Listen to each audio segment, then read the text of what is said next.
Баршаңызға қайырлы күн. Менің каналыма қош келдіңіздер. Бүгін сіздермен тестосы өте жұмсақ, өте дәмді болатын печеный сосисков тестенің рецептісімен бөлісемін.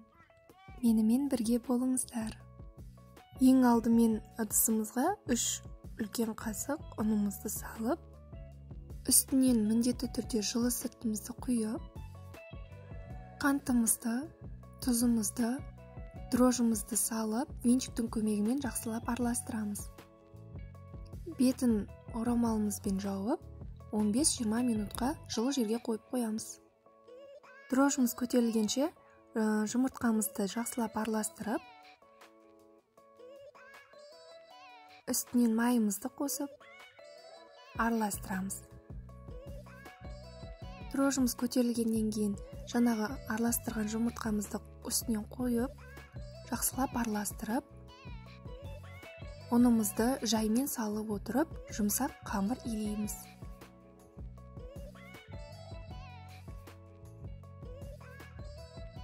Енді осы қамырымызды жылы жерге 30-20 минутқа бетін жауып қойып қоямыз.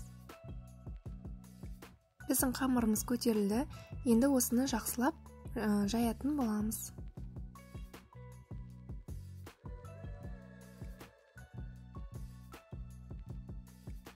Қамырымызды міндетті түрде 4 бұрышты қылып жаятын боламыз.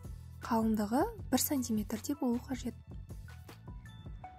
Енді бұны видеода көрсетілгендей етіп кесіп шығамыз. Сосискамызды дәл видеодағыдай әдемілеп орап шығамыз.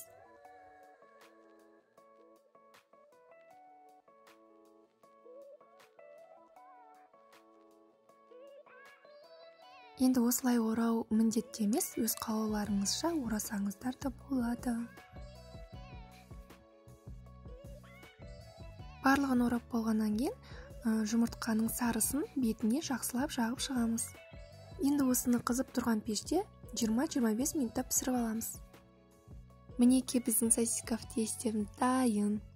Қараңыздар, өте жұмсақ болып шыққан. Міндетті түрде осы рецептпен жасап көрсеңіздер, сіздерге сөзсіз ұнайтынына сенімдімін.